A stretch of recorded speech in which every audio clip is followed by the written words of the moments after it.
Okay, so we will start on time. Thank you very much, everybody, for joining us. And first of all, thanks a lot to Morgan, Barbancon, and Bernard Maurel for accepting this invitation. I started with this idea as soon as we started. We all had to go into quarantine. And I think it has been really amazing to see people from all over around the world and to have the opportunity to discuss about interesting dressage topics. So today, our two guests are Morgan and Bernard, and this is the sixth dressage talk that we have done. We already have 44 participants, and I am absolutely delighted that you are all joining us. So the idea today, we will have a PowerPoint presentation, and we will go with our two guests talking about paces and the basics and the important things about paces. And Bernard has been very nice and has sent us some very interesting videos from horse competitions. So we will not only talk about paces, but we will see paces, and then Bernard and Morgan will comment about it. What we have discussed with them is that first they will talk, and then if you have questions, you can send me a chat. I don't know if you all can see at the bottom, there is a button that you can push, and then you can send me chats with questions. Or if you want to speak, you can also ask me, I would like to comment on this video or say something, or, you know, talk about an issue regarding the videos or whatever we're discussing. I cannot give the microphone to everybody because otherwise we'll have a lot of background noise. But then this will be our idea. So I'm going to start with the PowerPoint presentation, and this will guide us through what we have prepared for you. So first, I would like to introduce you to our two guests. They don't need presentation, but I will go quickly with a brief resume about them. So first we have Bernard Maurel. I know Bernard from the 80s. He used to come to Colombia and judge me several times. Sometimes I did good, sometimes I didn't do that good, but he was always very, very friendly judge and very helpful. At that time we had the Challenge Tour, and we had the opportunity to have dressage judges from Europe and from the US and from Canada and from Asia coming to judge us, and that was very helpful, Bernard, and that was very important for dressage in South America. Bernard has competed since he was very young. Many times the dressage, the new generation says like, well, do these people ever ride? Did they ever sat on a horse? Well, he has been competing in dressage, jumping, and eventing since he was 9 years old. He has his diplomas as riding coach and instructor since 1976. He's also been a breeder and owner of sport horses. He has been an international dressage judge since 1989. Official just says that to say that I was very young when I started. That's very good. And he has judged many international competitions, including Olympic Games, World Cup finals, European Championships, Young Horse Championships. And he was also the first competed at, and I'm sorry, he also judged the first Asian Dressage Championships last year, December 2019. So Bernard, thanks a lot for joining us, for accepting this invitation. Is there anything you would like to say to start? Yes, I would like to thank you, Cesar, a lot, because yes, it's true, I know you since more than 30 years, and I remember a very talented rider. And I also want to thank you to have this opportunity to see many people from different countries And with video and this modern technology, I'm not very good for it because we are all confined at home. And it's very nice that you put a lot of work to organize that. Okay, no, my pleasure to have you here. And then we continue, and then we have our second guest, Morgan Barbancon. Everybody knows Morgan. She's been competing in the dressage, in the big dressage arenas for many years, although she is very, very young. She's competed in 4 European Youth Championships, 3 times World Cup finals, 3 Senior European Championships, Olympic Games in London, and World Equestrian Games finalist in 2014.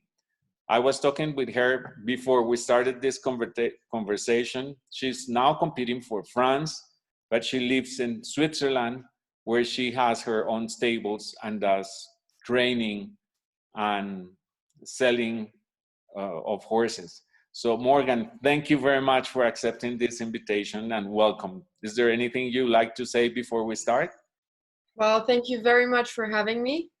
It's a very nice opportunity to be here and to share opinions and meet different people from all around the world. I hope everybody's going to enjoy it and that we can have a very nice conversation all together. So thank you very much for having me. And yeah, I'm looking forward to it.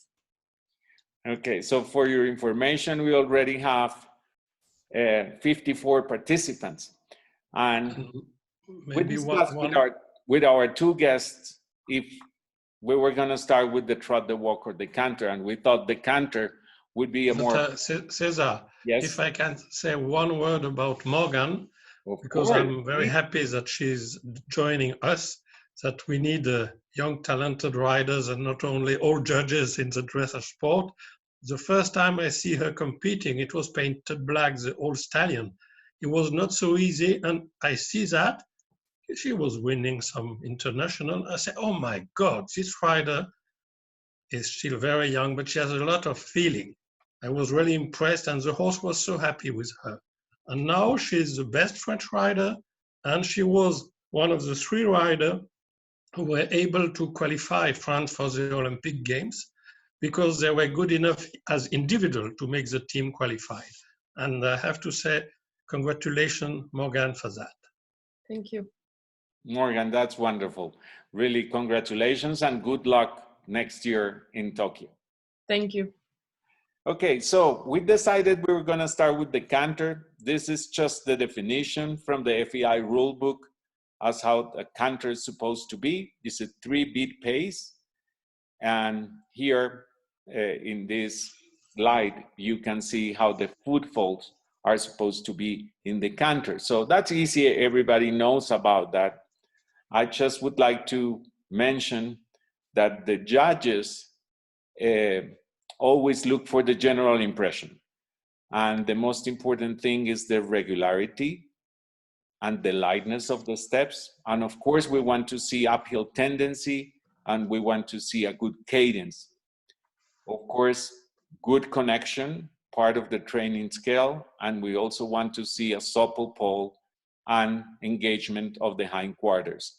Active hind legs, active hocks are very important, and the ability to maintain the same rhythm and to show natural balance, of course, it's very important, and that's when the judges give the high marks. The horse must remain straight, and he has to bend properly on the curved lines in the corners, or if it is a serpentine, or if there is a turn across the diagonal, or turning to the other side of the arena, the bend must be correct. So I would leave this to Bernard and Morgan. I would say these are some of the problems that we see on the dressage competition, some of the problems that we see on the Canter. I don't know if Bernard, you would like to comment about some of these? No, that is the main problem. We will try with the video to have some example, but it's exactly that Morgan can help to say why a horse has this technical problem, because it's not um, the natural canter that could be bad like that. Is just when the rider try to have not the horse using correctly his back, the horse is lacking either suspension, that is a problem of rhythm, or lacking of suppleness, hind legs, shoulders, or self-carriage. But it will be better, instead of speaking, to see the video, as you say, Cesar. Okay, Morgan, any comments about this? I follow what Bernard says, and I also think that some main problems in the canter do come from the riders as well, going against the rhythm of the horse with their seat. So I think we can influence a lot the canter with our seat, but we'll have a look at it on the videos and explain a bit further with the videos. It's going to be easier. Okay, very good. So in the canter, the rule book, the FEI rule book explains different canters. So we have the working canter, which is usually required in the lower levels. In the US and Canada, what we would call training level, first level, tests. The working canter, it's between the collected and the medium, and the horse must show natural balance while remaining on the bit and goes forward with active strides and good hog action. So then we have the medium canter. This is a short explanation of medium canter between working and extended canter. We don't want to see horses hurrying. The horse must go forward, lengthening the strides. The head can be a little more in front of the vertical than in the collected canter. But we want to see bigger strides, of course, balanced and unconstrained. I think it has been very important, Bernard, that now the FEI has included again the medium canter with flying changes in the upper levels. That used to be on the Grand Prix test, now is back, and it's kind of complicated.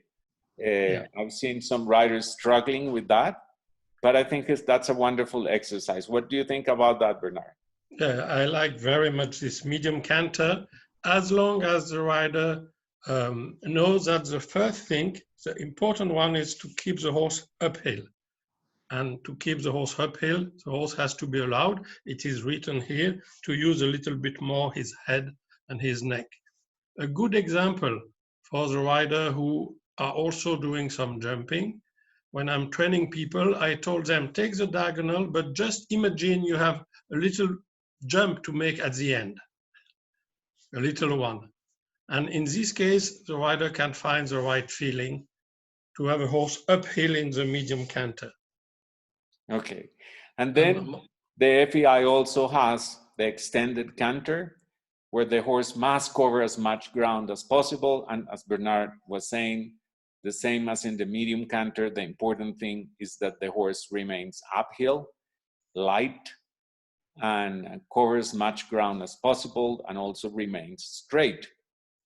I think it's very important, Morgan, to mention that in some tests, the judges have to judge the transitions separately, and in some tests, the transitions are included.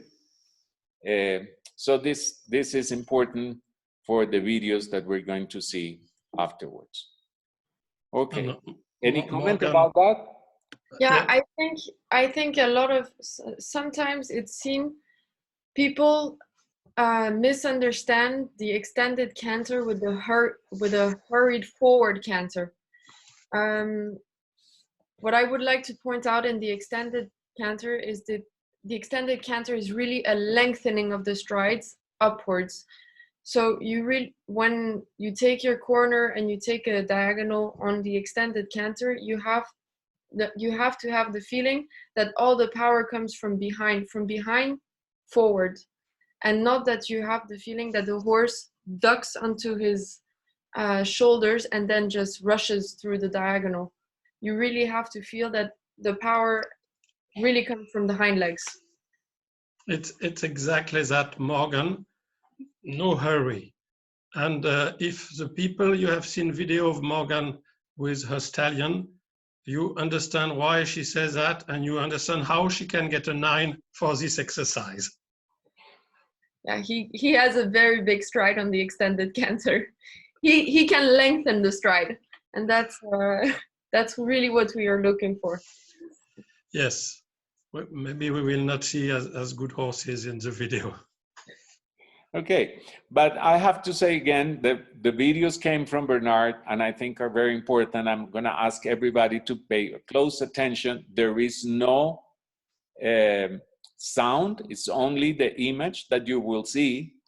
So focus and pay attention to what we're going to see so that you can follow the comment afterwards. If you like, maybe I can play them several times so that you all realize what we're trying to show you here. So we're gonna go first canter. Okay, Bernard?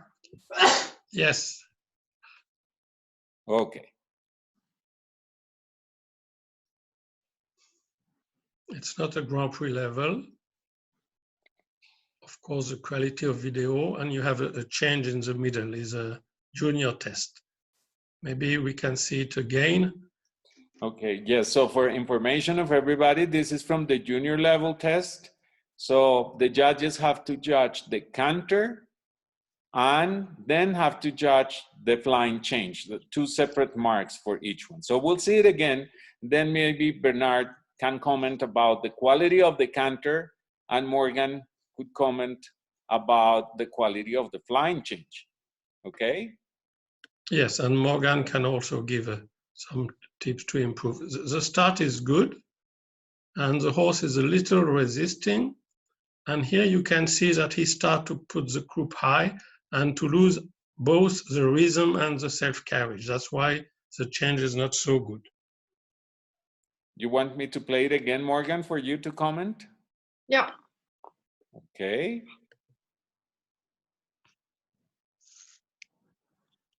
So I like the beginning of the canter. It's nice and uphill, but you see in the turn that she loses her horse a bit on the outside shoulder. It's turning over the outside shoulder. So when it's arriving for the flying change, it's falling on the left side. So it's blocking a little, it doesn't do a short change on the left hind leg, but it has a bit its weight on the left front shoulder. So instead of pushing the flying change from behind towards the front, it's a little bit, it's jumping. Oh, sorry, I'm a little bit dyslexic. So when you, yes, it's turning, it has to change to the left and it's falling a little bit on its left shoulder. So it doesn't have the freedom in the left shoulder to jump upwards. So it falls down on the left and there comes the croup high. So when I would do this flying change, I would make sure to really turn on my outside rein and just before my flying change, transfer my weight back onto my new outside rein, which would be my right rein, and in front of my left leg so that I can have a nice upward flying change. Okay, good. Okay. I think this was very interesting. And if I can say one word on the basics, it's typical of the junior test where the trainer cannot insist on having them light on the inside and using the inside leg to go to the horse on the outside rein. And because he's little resisting on the inside, that's also the reason why the advice of Morgan is just perfect if she had to help such a rider.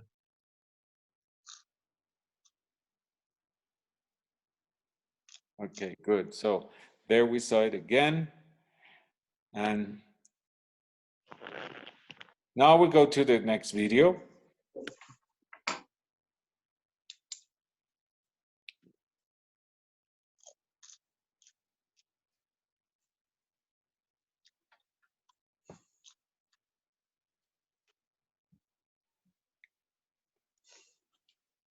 Okay, comments, Bernard? Because on this video, if you play it again, you can see the rider when she turns to the right, that the left rein is loose. she loses the left rein. So you can see again that she's turning on her inside rein instead of turning with her outside rein in front of her inside leg. Okay, I'll play it again. You can clearly see it just before she takes the turn. You can see the left rein losing and the horse up, just falling. You see, just there. You can see up the left rein falling forward, and you see a little bit the same problem as the other rider, and with a horse that already has tendon. The body type of the horse is already with the croup a little bit naturally higher. So on these type of horses, I also have one like that.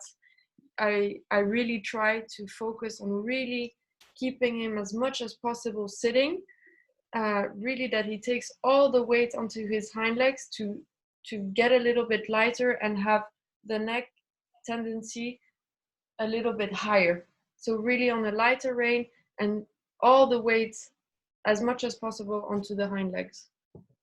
Okay, and Bernard? Yes, when you see the horse starting, you say, oh, very elegant horse. But then quite soon you say, oh my God, it's lacking of impulsion, lacking of uphill tendency, the canter looks flat.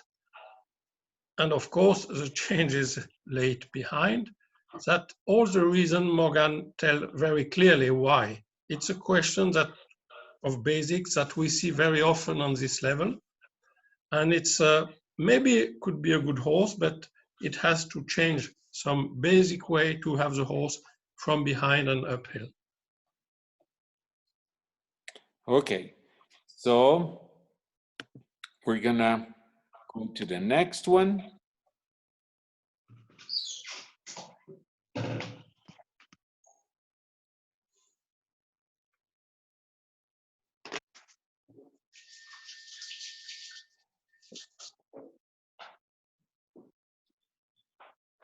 No, the next one. Sorry, that was my mistake. Now we go to the next one. That is the same level, but the canter with two changes. Yes, the two short diagonals. And here you can see a nice horse with a nice uphill tendency. And you can see it's, compared to the other ones, it's more forward. I would like to see it a little bit more in front of the vertical. It's a tiny little bit, for my taste, behind, a little bit forward, but it's stable and it's pushing from behind towards the front, which is better than the two other videos we saw. Okay, I'll play it again for Bernard. Yes, that is clear that here we have a good canter. The horse resists a little bit, but the changes are okay. Because he's a little bit resisting in the second change, he's a little over the bit, but anyway, that is a good canter and a good work. Also, with the video is not as clear as in natural way. And I fully agree with Morgan one more time. Okay, so we go to the next one. Sorry.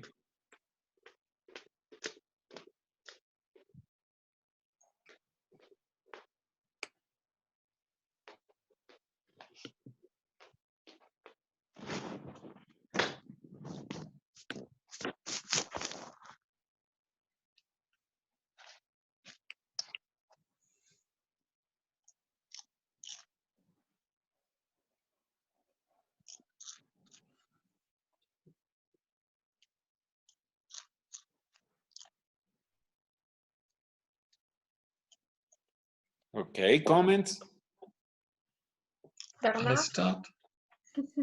Yes, for me, it's a horse who is doing the job, but he's clearly on the forehand. And he's not uphill. You can see here the first change. So the weight is on the shoulders. The horse is just, he knows his job, but he's never engaged, never uphill. And it's a sort of canter. Of course, it's like a clear round. It's no big mistake. But it's not the 7, 8, or 9 that the judges are always wanting to have. And I think I agree. I totally agree. And you can clearly see also it's a horse that's not going through the back. It's a little bit like you don't see this round canter and the horse bringing the back up and pushing from behind. You can see him like getting a little bit away with the hind legs and making the back a little bit hollow. And you have some signs like switching the tail. Of course, it has to be, it's not always sure. And also the neck not really round, who give all the detail to explain why, as Morgan says, the horse is not using his back the right way. So you see, this is a clear example of different horses. Ones that are going through the back, ones that are not, ones with expressive changes, ones not with expressive changes. The changes here are clean, but the quality of the canter is not exactly what we would like to see. There is some people saying through the chat that they're having problems with the quality of the video. That must probably come from the quality of your internet connection at home, because I think the rest of us can see it, the videos quite well. Are you seeing the videos well, Bernard and Morgan? I'm seeing the videos fine, yes. Okay. I agree. Maybe it's my connection is a little bit, how to say in English, un peu haché, not really fluent. Okay, so we'll go to the next one.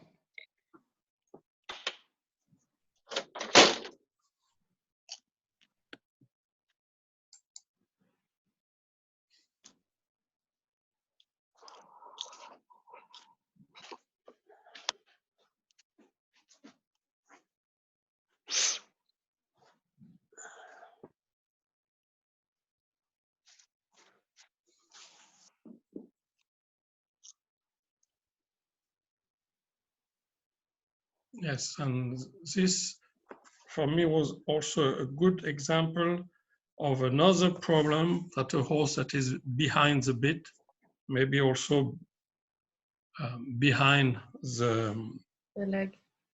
The legs, and he knows a way to escape. You see he's turning on the forehand. That's the same I see. He's cantering downwards instead of cantering upwards. And again, you can clearly see when she's asking the change that the new outside rein is loosening up and she's pulling a little bit too much on her new inside rein, which is blocking the new inside hind legs in the change. So you can see the horse resisting a bit and falling onto the shoulders. Okay.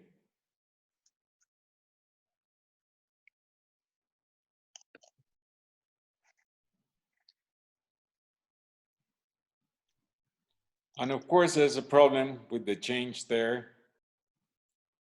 Yeah. Yeah, that will be too late. Take into consideration. Okay, so those were the videos that we had for the canter.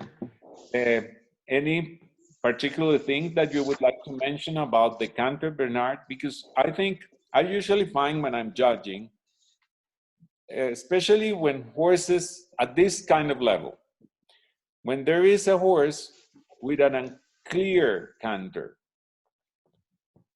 like a tendency to 4-beat rhythm, that's where differences in judges become bigger, because some judges can be harder when that happens, and some judges are not that hard with that. So that creates difference. What would you say about that? That's the reason why it's better to have many judges. Sure. Okay. Any more comments about the canter and or the flying changes, Morgan? Yeah, I think before starting to work on the flying changes, I think it's very important to work on your basic canter to make sure to have a good 1-2-3, 1-2-3 canter and an uphill tendency where you really have your horse in front of your inside leg, in front of your seat, contact on your outside rein and that you have really the horse pushing from behind towards the bits. Always think that the energy has to come from the hind legs to the front, through the back and down, through to the bit. And once you have this canter, then you can start the flying changes. But I wouldn't do any exercises until you can manage to have a good proper canter on a straight line, not on the track, but off the track, like for example on the quarter line, where you really go straight and you have your horse, that you feel where your horse is going, that it's not escaping out on the outside shoulder or up against your inside leg. No, that the horse is really going straight and listening to your body, so to your aids, your leg, your seat, and your hands. And once this is fixed, then you can start the changes. Okay, so I have a question from Anita Barone from Costa Rica. Anita, would you like to make the question? You have the microphone now. Yes, I was in the riding. I think the rider has to accompany the horse's natural movement of the head. This in the walk and in the canter. And I, in my experience, the horses, they are more engaged and they canter more over the back. Once you give a little bit more freedom and allow that the head position of the horse to move forward and back. Is this correct to do as well in the canter as we do in the walk? Yes, Anita, what you write in your question is perfectly correct. I just would say that the rider, it's not only the elbow, it is the seat and the hips and the back of the rider. Oh, well, now we cannot hear you anymore. You stop me, maybe. Now, yes, it was my mistake. Yes, about the rider, Anita is absolutely right. It is not only the elbow who has to follow the head and the neck, it is the seat, the hips, and the back of the rider who has to help the elbow to follow. And then the horse will feel in his back the fact that the rider is going with, and the horse will be, like Morgan say, using his back the right way. Okay, and Yes. then Morgan, I have a question from England for you, from Richard Baldwin, actually. Can you explain your aids for the flying change? And do you think there's different aids from different riders? I think we all ask the flying change more or less the same. I make sure, so for example, if I say I'm on the right track, I have my left leg slightly back, make sure the horse is in front of my right leg towards my left rein. And if I take the diagonal and I want to ask a flying change, I make sure he comes off my left leg to my right leg, and then I just take my right leg back to ask the flying change. Good. That's clear. Thank you very much. So we will continue now with the walk. Well, everybody knows that the walk is a march in place, and we want to see well-marked 4 times beat. This is the FEI figure in the FEI rule book for the walk, and the judges want to see the regularity, relaxation, and the straightness, the connection, the suppleness, and the use of the back. So again, as in the canter, this would be the things that the judges want to see. Clear 4-beat rhythm. We don't want to see short, long in front, in the front legs or in the hind legs. The walk has to be active. We don't want to see slow walk. We don't want to see tension in the back or in the front legs. And we want to see horses really coming out of the shoulder for the bigger marks. And obviously there is a problem with what we call lateral tendency or ambling. When the horse loses the clear beat rhythm. And here again, as in the canter, we have medium walk. The horse has to remain on the beat. He must walk forward. The hind legs touching the ground in front of the 4 feet with a steady and soft connection, allowing the natural movement of the head and neck, just as Anita Barone was mentioning before. We also have the collected walk. The horse has to remain on the beat, has to show engagement in the hind legs, active. The steps should cover less ground than in the medium walk. The joints must be bent more markedly, and is of course shorter than the medium walk. About this Please. text, I think it's very good because it mentions the suppleness or the flexibility of the joints. It means active hocks and free shoulders, and only the horse has less ground cover, but the rest is the same as in another walk. Okay, so let's see some videos again, okay?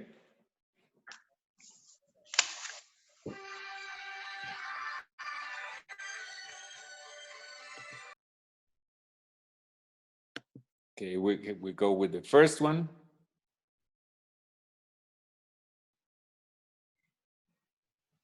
Yeah, that is the Grand Prix level. I also had some horses really wrong, but I wanted to put a horse who is good looking. Rider also, she's very good looking. Maybe Morgan, you recognize her. It's not one of your countries. No. But the horse, you can see, we can see it again, that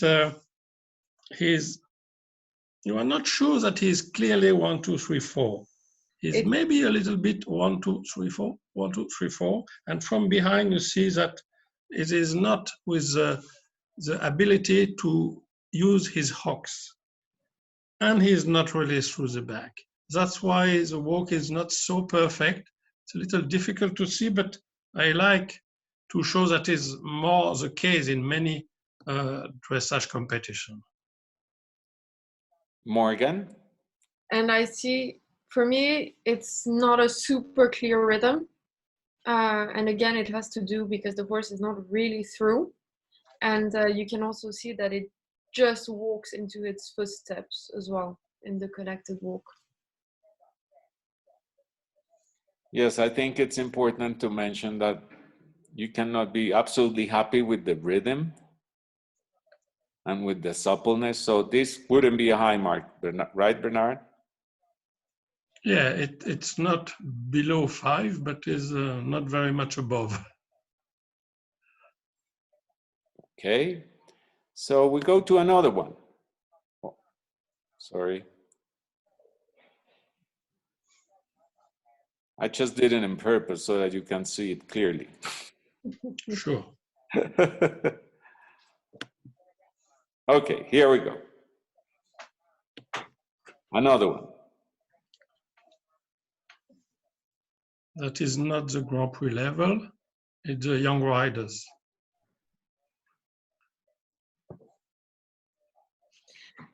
I have a question. How do you see this walk, Bernard? I see it very well. The difficulty is that the video is maybe a little slower than in the natural way. But you see a horse who is not lateral, but who is not supple, not engaged enough, and he's compensating with a way to lift his shoulders, who is not the way the horse should use his whole body. And it's typical, the sort of walk that you can have with some horses who are not really collected, and they find a way to do something who looks like collected walk. But it's not collection. Your knee is out behind, not engaged enough, and he's, instead of carrying the neck and carrying himself, he just lifts the shoulders instead of being free and round in the movement. It was well explained in the text of César. So you're happy with the rhythm, but you're not happy with the engagement and with the throughness. Yeah. What do you think, Morgan? Yeah, that's also what I was thinking. For me, it's not collected enough. Agree. It's just almost like a medium walk with a short neck. For me, that's how it looks. And it's not really through, it's a little bit out with the hind legs. So that's why I was curious of seeing how Bernard was looking at it. Because I've seen a few times this type of walk, and I was curious to see how what the judge's point of view is on a walk like that, which for me is actually not really connected walk. Yes. I like the way you say it's medium walk with a short and high neck. Yeah. Yeah, that's how it looks like for me, at least. Yeah, that's it. It's a good way. I'm not sure you would write it like that on the test. No. Okay.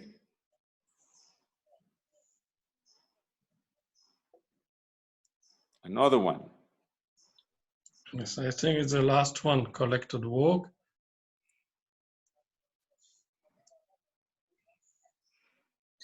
This one is clearly not into the steps. Yeah. It's Again. that is what we see in many normal Grand Prix, not with the top riders.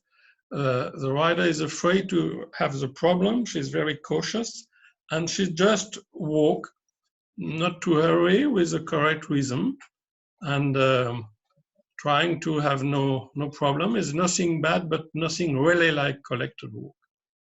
And I know that feeling. You're just trying to collect the reins as slowly as possible and making sure your horse is not going to go into a small dribble or a small trot. And you have it's that tendency, that feeling you have that you're sitting on your horse and not in your horse in the walk. And for me, it's really important in walk to sit in your horse and not on top of your horse, because you can really help to give the rhythm of the walk with your seats. So for me, it's really important to be able to sit in it, and to take, in this case, for me, it's more taking your horse back with your belly and your seat instead of just pulling on the rein. Good. So now we go to a different video. Oops, I'm sorry. I figured out actually you have to double click each time to change the videos. I had the same. Now we're gonna go to the extended walk. So here the horse, as we all know, has to cover as much ground as possible. It cannot be quick. It cannot lose the regularity of the steps. And of course, the hind feet should touch the ground clearly in front of the hoof prints of the forefeet. The horse has to stretch the head and neck long and low without losing the connection, and with control of the pole and of the mouth. So we'll see some videos now. Yeah, I like your text because it's really that stretching out and downwards, and the nose little in front of the vertical.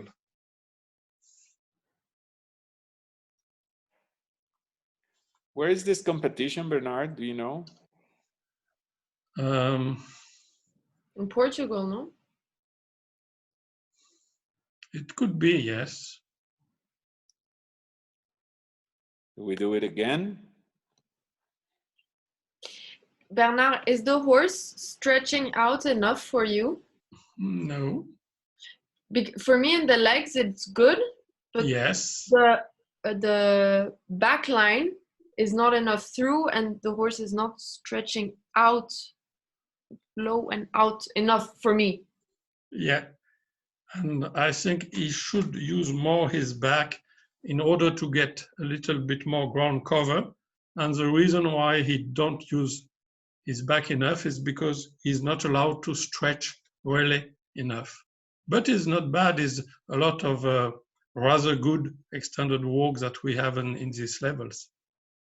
I think it starts well, and after the center line gets a little tense, and then you can see there is going to be a problem in the transition back. Yeah. But it's not bad. It's fairly good. Yes. Okay. So here we have another one.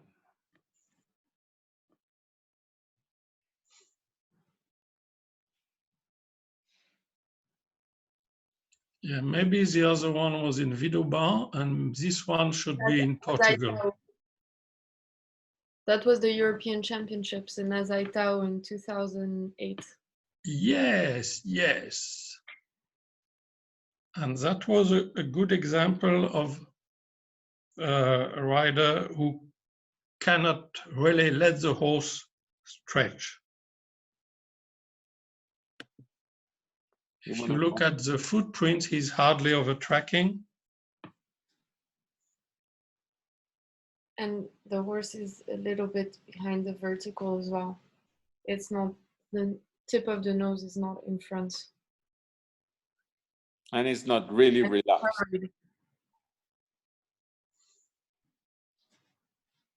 So clear difference with the other one, right? Yeah.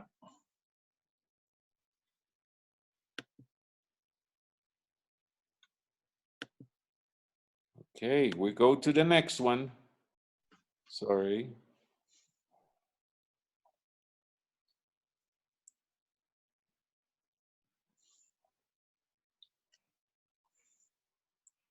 That's a nice start.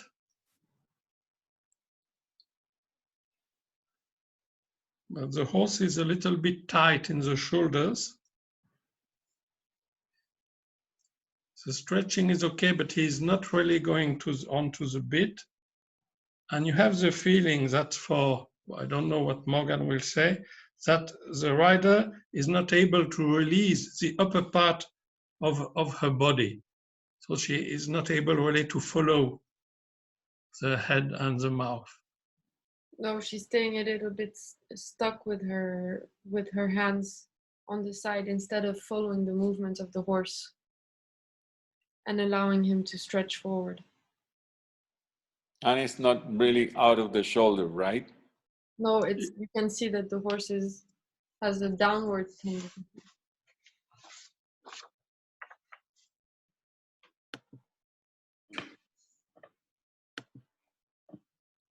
Okay, and then we also have the free walk, which you don't see at the Grand Prix level or at the St. George level, but we also see on the lower level. So I thought it was also interesting to show this light so that people recognize that this free walk must be shown at the lower levels, but I will not spend a lot of time in this. Okay, now we go to the trot. So obviously the trot is a two-beat piece, it's a two-beat pace of two alternate diagonal legs. The trot should show free, active, and regular steps.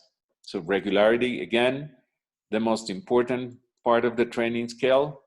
And the quality of the trot is always judged by the general impression, the regularity, the elasticity of the steps, the cadence, and the impulsion in both collection and the extension.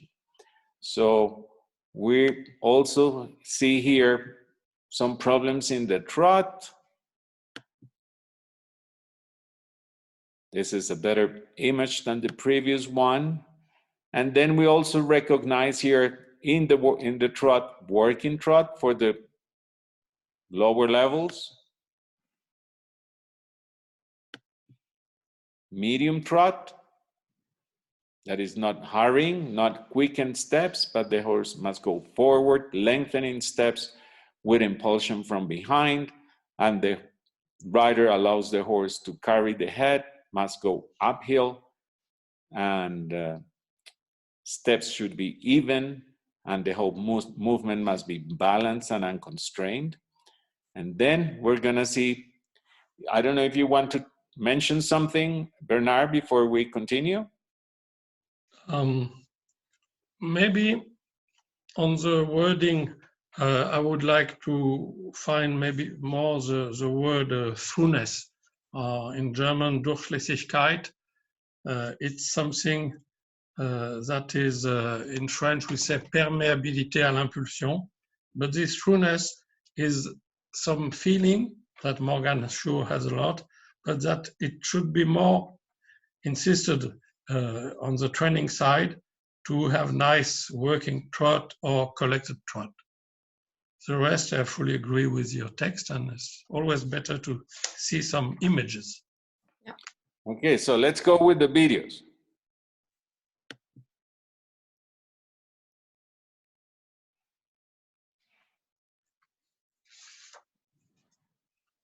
So this is a medium trot.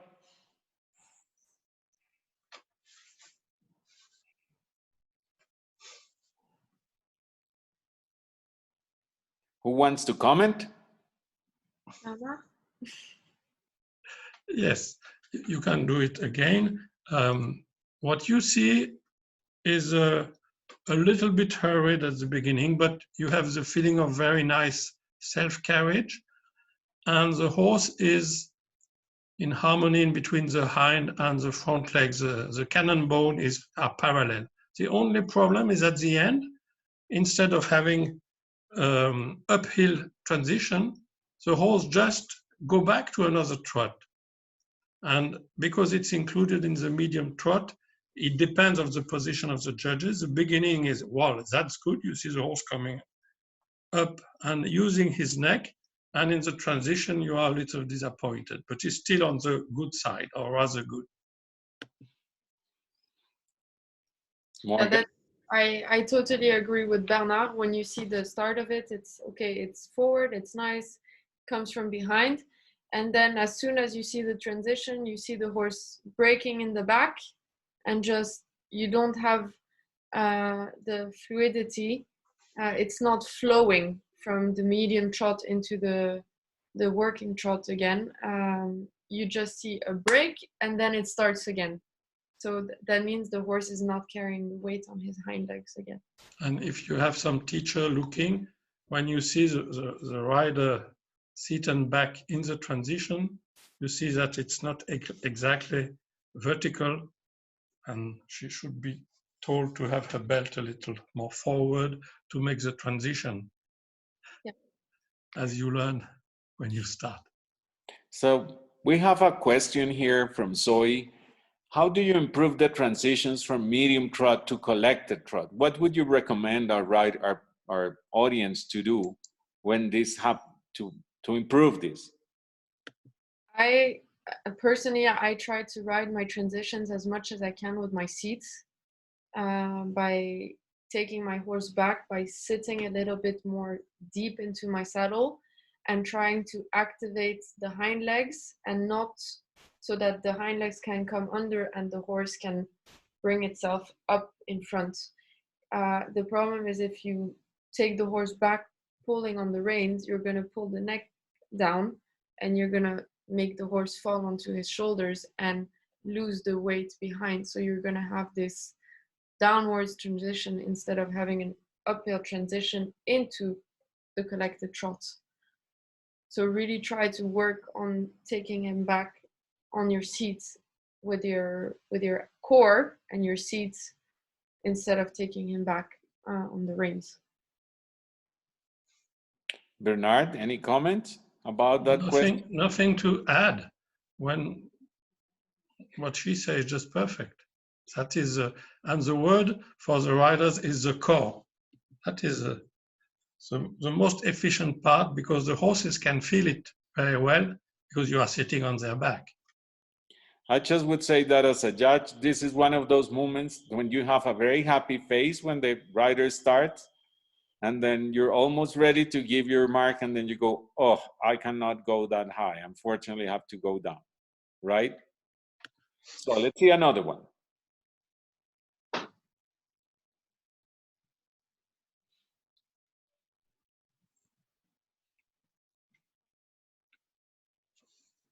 So there you can clearly see the loss of rhythm in the middle. Yeah. And for me, it comes because there's a lot of front legs. It goes a lot like this, but it's absolutely not coming from behind, and it's not through the back. So at one point, it means the horse is a little bit too much. It looks that the horse is a little bit too much on the hands, and maybe she lost the contact, and the horse made a. It looks like it made the wrong step because she maybe loosened the rein, and the horse had no more contact to pull. For me, it really gives me the feeling that the horse is only in front and there's nothing from behind. What would you say, Bernard? No, the same. It's not as bad as in the photo you put at first was the horse, but it's still too much front legs and not real pushing power. Also, it's just medium. The horse should be more in self-carriage. And I have the feeling maybe when you see the horse turning, you see he's not bending in the corner at all. The tension of the rein is quite strong.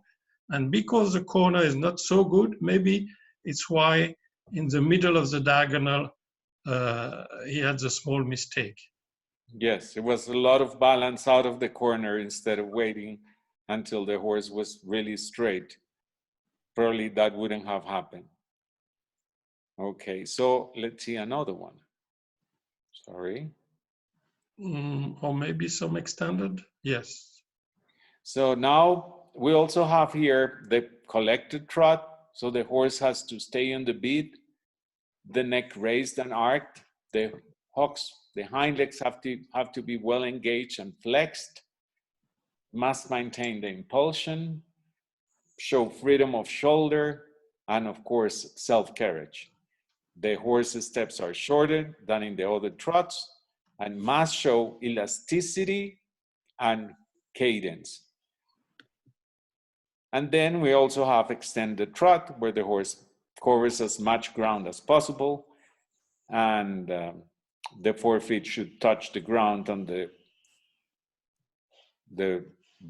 forefeet should touch the ground on the spot towards which they are pointing, and the whole movement should be well balanced, and the transition to collected trot must be smoothly executed, and of course, over track must be shown. So we'll have some videos here.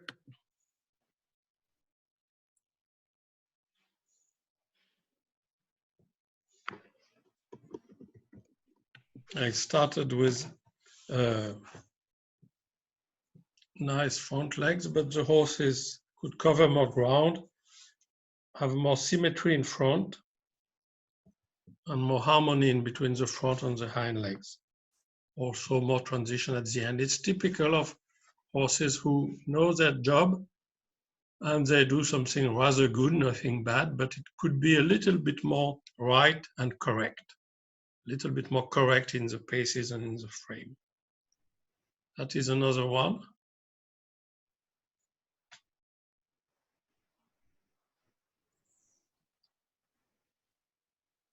You can see the horse in the start of the diagonal. It was not fully regular in front because it comes again through the corner onto the shoulder, starts the extended, and there you see a little bit of loss of rhythm in front. Instead of taking the corner on the hind legs, really making sure it's in front of the aids and thinks upwards and forward instead of thinking down and hurried. Yes, it's a couple of strides, but then it gets better, huh? Yeah, just Yes. at the start of it, it's really this loss of rhythm that we saw a little bit with the videos in the medium trot, that it just takes the diagonal, and instead of waiting to make sure the horse is straight and under you, it just already starts into the corner. Okay, we have a question here from Anita Barone again. So Oh, yes, but that is a misunderstanding. In the medium and extended trot, trot, should the nose point towards the point where the front hoofs are going to land? I think. no. The nose and the head and the neck stay quite the same, because in the trot, the horse doesn't need so much use of the neck. And it's the front leg who are pointing to the point the front hooves are going to land. It's just a small point to explain that the front leg should not have extravagant movement, but should be normal. Nothing to do with the nose. Morgan, would you like to say something? No, nothing to add. Okay. Now we have another video here.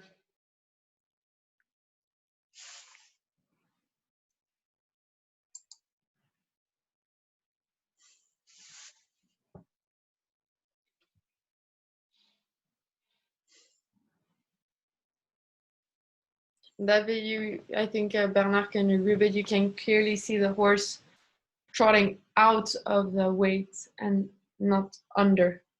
So you can see it's pushing outwards. So the hocks are not under the croup, but coming out. So it's pushing itself forward instead of carrying the weight.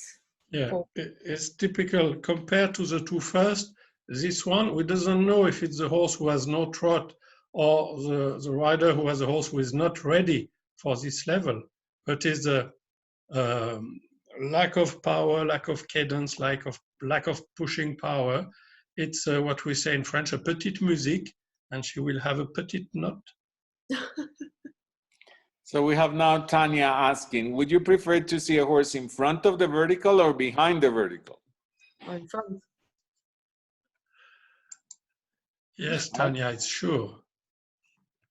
The horse should read the rules. The horse should never be behind the vertical.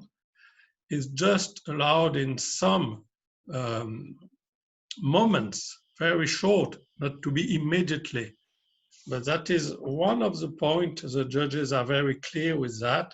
We were speaking at the seminar of 5-star judges in London just 2 months ago, and we never had any of the colleagues who don't agree with that. The only problem is sometimes at the warm-up, but we are not judging the warm-up. It's the stewards who are there, and the rules are quite clear. And it's that some horses are sometimes a little too short, but if it's all the time, the judges on the long side will have them very low, and the judges on the front side will not have them very high. Now we have another one.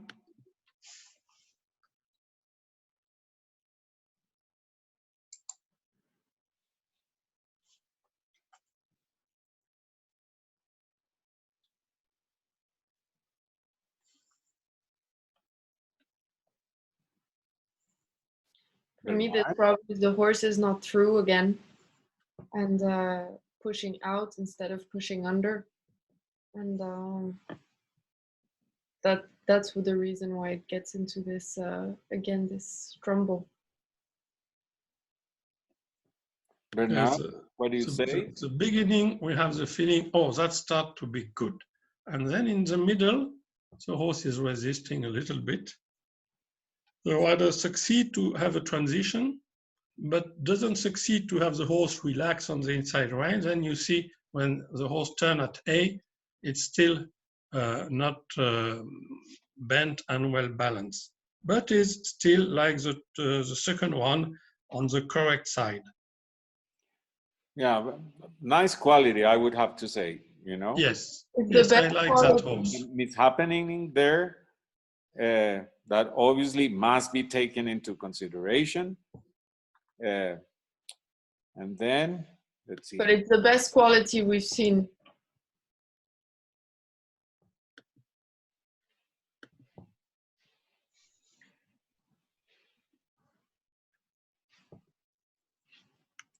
We have a question from Ruth. She's asking, where is the failure in the basic work that most often results in the horses not being through the back? I think that's a good question, Ruth. Very good question. You I start, already Maurel? I know. Very, very, very small.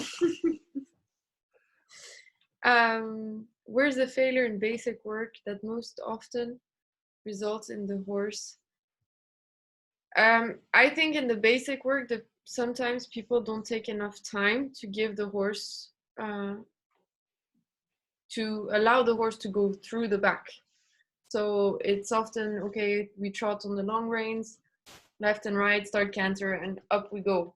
Instead of really giving him the time, I like to take a lot of time and my warm-ups to make sure that my horse, again, I come back to this basics of having a horse in front of your seat, that you can do transition on a light rein, that the transition always come from behind, and that you don't, I start taking my horses up when I have the feeling that at no moment that I can ride transitions from trot to canter, from canter to walk, and all counter canter, and that at no moment I have at any time a horse taking the hands. So I mean ducking down, that all the transitions come from behind on the light rein. Yeah, it's exactly that. The question of route is really good. If I want to be short, the failure in the basic work is that sometimes the teacher doesn't insist enough of having the horse in front of your seat and in front of your legs, or the teacher doesn't insist enough on the fact to have the hands that respect the contact and the mouth. I have a very short story. I had a pupil who was in the 1820, and I used one time the whip on his hand to say stop pulling. And it's the only time I do that because he was quite strong and I had to make him understand it's not allowed. And after that, he remembered very well. And I'm very proud of this pupil because now it's a 5-star judge for France, Raphaël Salé. But he was very young at this time. I think that what you mentioned is very important. Many times the problems come also out of the seat. If the seat is not good, the seat of the rider, and the rider is just hitting the saddle all the time and holding on the reins, the back will never work. And sometimes I wouldn't blame the trainers, but sometimes the students don't want to work hard enough on a good seat and in good hands, as you were just mentioning. And then we have another question before we continue. If a horse does not have the best natural movements, how do you take that into consideration? I would suppose this is a question for us as judges, right? So what would you say, Bernard? Yes, because the riders, they will answer, we don't buy that horse. Yeah. And the judges, we don't care. We don't know if it's natural or it's a problem of training. What we are looking for is the quality of the movement. And Janet Foy with César some 2 weeks ago was explaining very clearly that this quality is not the pure quality of the horse, it's the quality of the riding of the rider with that horse. And it's not to the judge to decide. We just look at the movement, we judge the movement and the criteria that César explained very well and put in this text. So we don't take in consideration if the horse has talent or not, we just judge the result. It's only in the young horses classes that we have a mark, the last mark for the potential of the horse. That is more a horseman advice from the judges. But the judges are judging together. That is why they can give an advice on the potential. Then we have a question from Abigail. She says, with all of these criteria in mind, how early would you look for a recognizable form of these gaits, even if in horses that are young or unstarted? Morgan, when you go look for your horses, what do you look for? I definitely don't look for the nice extended trots. I look for a horse that has a strong hind leg, that a horse that is willing to work. And yeah, for me, the most important are the hind legs and the mind of the horse. That it's able to collect and to sit. This is for me the most important. Then for the rest, you can work on with, and a good walk, because the walk for me is the most difficult gait to improve. That's absolutely true. Yes. You can always improve a trot, you can always improve your canter, but the walk is very difficult. It's a very difficult gait to improve. So I would recommend that if you're looking for a horse, always look for a good walk. That's number one. It can trot for a 10, it can canter for a 10, but if it walks for a 5, then I'm not interested. So Tanya's asking, do you think people are trying to rush through their levels, which is resulting in some of these issues? I wouldn't say people try to rush, but I think sometimes the rider, we omit a little bit the basic work, which is for me the most important. As I said before in the canter, don't try to do flying changes or half passes or pirouettes if you don't have a good basic canter. The same in the trots. Don't start doing extended trots if you don't have a good collected, bouncy, from behind, collected trot. Because if you have already in the collected trot a horse that's rushing and down on the shoulders and not carrying from behind, for sure the extended trot is for sure not going to be good. And it's really important to remember, the same as the extended canter, as I think Bernard can agree with me, is that it's a lengthening of the strides. And if you don't have a cadence and a rhythm in your trot, it makes it more difficult to lengthen the strides without hurrying. Yes, I fully agree with you.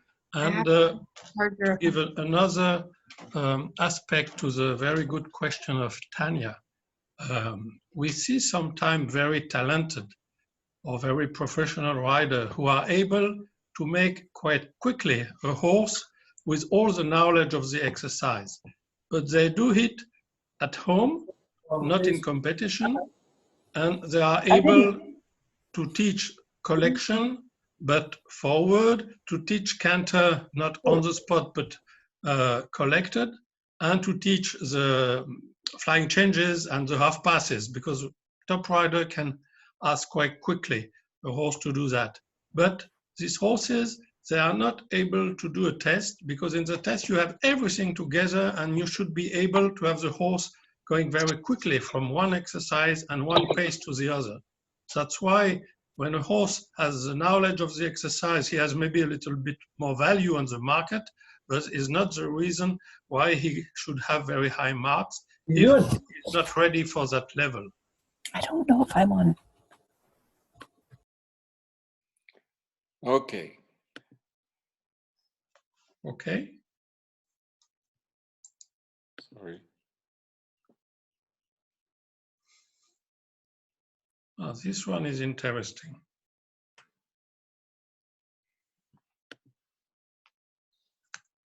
And it's the last one, I think, in the video.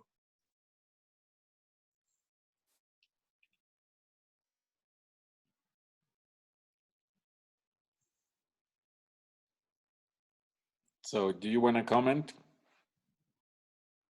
Yes, you see the start is not too bad, and step by step you see the hocks going back, the horse losing the engagement, the weight coming on the forehand, and at the end the rider has the talent to make something to be able to turn, but is something that who is not really the way to teach the horse to make better and better extension. I really like the way it starts. And then it's disappointing that it's going on the forehand. But then she's clever enough to bring him back up in the second transition. And then it's looking much better in the corner, look. Okay, so do we have Morgan there? Would you like to? Yeah. No, I totally, I have nothing to add. The horse is falling down onto the shoulders throughout the diagonal. It starts really nicely, and then it's pushing out, so it's pushing itself on to the shoulder, but she must know her horse really well and have quite a strong back to take him back up, and that it goes well through the corner. Yeah, clever riding, effective to fix it.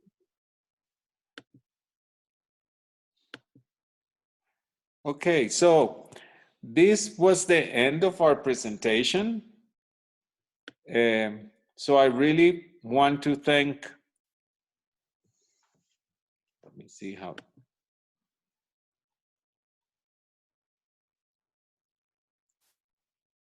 Sorry.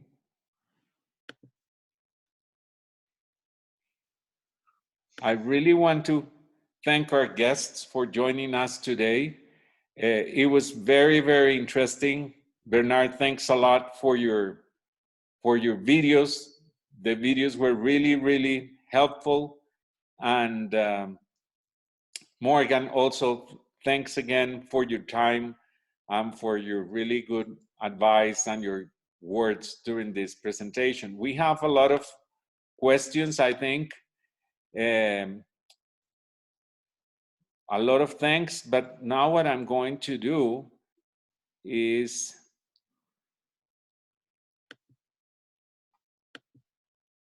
I'm going to open the microphones to see if we can have an informal chat.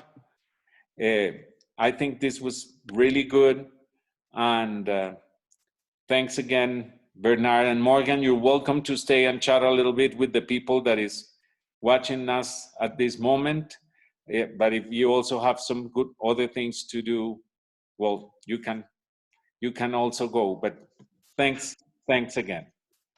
Oh, Thanks it's okay. for having us. It was great.